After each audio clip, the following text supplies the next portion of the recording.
আর বৃষ্টিতে অসুবিধা। হ্যাঁ, তো এর মধ্যে কোনটা বেশি ভালো? রোদ ভালো, তারপরেও রোদ ভালো। রোদ ভালো। বৃষ্টি দরকার, এখন যথা প্রচুর বৃষ্টি হওয়া দরকার। কারো পুষ মাস আর কারো সর্বনাশ, কেউ চাচ্ছে রোদ আর কেউ চাচ্ছে বৃষ্টি। তবে কারা চাচ্ছে রোদ আর কারা চাচ্ছে বৃষ্টি, এসব বিষয়ে কথা বলবো তৃণমূল পর্যায়ের মানুষের সাথে। জানবো কার প্রয়োজন রোদ আর কার প্রয়োজন। আপনি তো এই যে পথে বের হলেন, তো এই যে তাপমাত্রা এত বেশি, আসলে রোদ প্রয়োজন নাকি বৃষ্টি বেশি প্রয়োজন? বৃষ্টি হলে ভালো আছে, বৃষ্টি না হলে দুনিয়ার শেষ হয়ে যাবে। মানে আপনার অবস্থান থেকে আপনার মনে হচ্ছে যে আসলে বৃষ্টিটা হওয়া বেশি প্রয়োজন। বৃষ্টি দরকার। আর বৃষ্টি যে প্রয়োজন, এটা আসলে কেন প্রয়োজন সেটা যদি একটু বলতেন। বৃষ্টি না হলে কি অনেক সবজি আছে বাজে হোগা, অনেক ধান তো বৃষ্টি হালকা হইতে হইব। বৃষ্টি না হলে দুটো চলবো, মানুষও তো কাজ করতে পারবো না। আমরা তো রোদ বেশি, আসলে বৃষ্টিটাই বেশি প্রয়োজন। বৃষ্টির প্রয়োজন বেশি। অসংখ্য ধন্যবাদ। আপনি তো আসলে এই যে রোদ্রের মধ্যে কাজ করতেছেন, আসলে আপনার কাছে জানতে চাচ্ছিলাম যে এখন এই গরমের মধ্যে আসলে রোদ বেশি প্রয়োজন নাকি বৃষ্টিটা আসলে বেশি প্রয়োজন? রোদই ভালো, বৃষ্টি হলে তো হাঁটা যাবো না, কাজ করতে অসুবিধা। হ্যাঁ, আর রোদ হলে আসলে আপনার কি কোনো অসুবিধা হয় কিনা? রোদ তো কোনো অসুবিধাই, গরম রোদেও অসুবিধা, শরীর পুড়ে যায়, আর বৃষ্টিতেও অসুবিধা। হ্যাঁ, তো এর মধ্যে কোনটা বেশি ভালো? রোদ ভালো। তারপরেও রোদ ভালো। রোদ ভালো। কারণটা কি? কারণটা ওই যে কাজ করতে সুবিধা। কাজ করতে সুবিধা। আর বৃষ্টি হলে কি অসুবিধা হবে? একবারে পাও কেদা বলে ডাইবা যায়, ওঠা যায় না, মানে কাজ করতে পারবেন না, কাজ করতে পারি না। আর এখন আসলে আপনি কি এলাকারই? না না, আমার বাড়ির লোক গোবিন্দগঞ্জ। গোবিন্দগঞ্জ। ওখান থেকে এখানে কি আসলে এই ধান কাটার জন্য আসছে? ধান কাটার জন্য। কত টাকা আপনি পাচ্ছেন দৈনিক ধান কাটার জন্য? এখনকার হাজিরা 1000 টাকা। আর বৃষ্টি হলে কি হাজিরা কি বেড়ে যাওয়ার সম্ভাবনা আছে? বেড়ে যাবো। ওইটা কেন বাড়ার সম্ভাবনা কেন? ওই যে কষ্ট বেশি। কষ্ট বেশি এই কারণে। প্রচন্ড তাপমাত্রা, এখন কি আসলে বৃষ্টিটা বেশি প্রয়োজন নাকি রোদ আসলে বেশি প্রয়োজন? ভাই বৃষ্টির প্রয়োজন, কিন্তু আসলে বৃষ্টি হলে তো কাজ করে পারি। মানে বৃষ্টি হলে কাজ করতে পারবেন না, পাও গেড়ে যাবে। পাও গেড়ে যাবে। আর বৃষ্টি হলে কি আসলে কৃষকের কি কোনো সমস্যা হবে? হ্যাঁ, কাজ করতে যাবে, কি জায়গা মাইনা বাড়ার লাগবে।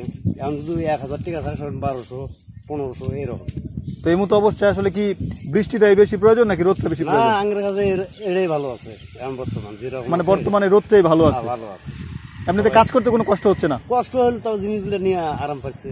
মানে মানুষের যেই প্রতীক্ষিত ফসল সেটা আসলে গোলায় তুলতে পারতেছে। হ্যাঁ, এটাই একটা কষ্ট, আর কি কষ্ট এই পর্যন্তই।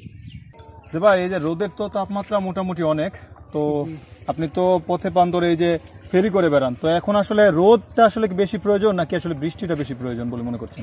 রোদেরও বেশি প্রয়োজন, কারণ এই ধান অনেক অসুবিধা হবে যদি বৃষ্টি না ব্যবস্থা। আর আপনার এই যে এই তাপমাত্রায় আসলে ঘুরতে বা ফেরি করতে অসুবিধা হচ্ছে না? না, আমার ইনশাআল্লাহ ভালো লাগছে। আপনার আসলে বৃষ্টি বেশি প্রয়োজন নাকি রোদ বেশি প্রয়োজন বলে মনে করছেন? আরো 10-12 দিন বৃষ্টি না হোক, না হলে কৃষক ভালো হবে। 10-12 দিন যদি আসলে বৃষ্টি না হয়, যে তাপমাত্রা অত্যাধিক, আপনার কি আসলে অসুবিধা হবে না? না, অসুবিধা কি, আমরা থাকতেছি না, কাজ করতেছি না, কোনো অসুবিধা নেই।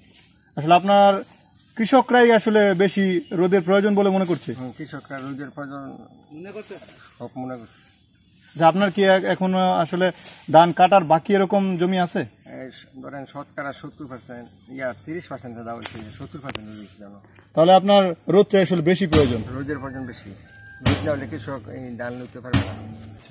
এখন যে আবহাওয়া, এখন বৃষ্টি হলে মানুষ সুস্থতা থাকবে আর কি। এখন যে আবহাওয়া, মানুষ অসুস্থ হয়ে যাচ্ছে মানে রোদের কারণে। একদিন বৃষ্টি হলে 1 সপ্তাহ রোদ হলে সমস্যা নেই। আর অনেকে আবার মনে করছে যে আসলে বৃষ্টির থেকে রোদটা বেশি প্রয়োজন, মানে কৃষক যারা আছে তারা আসলে মনে করছেন রোদটা বেশি প্রয়োজন। তো আপনার অবস্থান থেকে আপনি মনে করছেন যে আসলে না, শুধু রোদ্র থাকলে তো কাজ করতে পারবো না। শ্রমিক কৃষক একদিন করার রোদ্র অসুস্থ হয়ে যায়, মাঝে মাঝে বৃষ্টির দরকার পড়ে। মাঝে মধ্যে বৃষ্টি দরকার। আসলে বৃষ্টিটা আসলে কি পরিমাণ বৃষ্টি হলে আসলে ভালো হয়? এখন প্রচুর বৃষ্টি হওয়া দরকার। প্রচুর বৃষ্টি হওয়া দরকার। আপনার কি আসলে কোনো কৃষি ক্ষেত বা আছে? আমার জমি ধান কাটার বাকি আছে, না 1 বিঘা, অনেক বিঘা বাকি আছে। তারপরেও আমি চাই বৃষ্টি হোক, মানুষ শান্তিতে থাকে। এতক্ষণ কথা বলছিলাম প্রান্তিক কৃষকের সাথে, জানলাম তাদের মনের কথা। সুপ্রিয় দর্শক, আজ এ পর্যন্তই। দেখা হবে নতুন কোনো প্রতিবেদনে। সে পর্যন্ত ভালো থাকুন, সুস্থ থাকুন।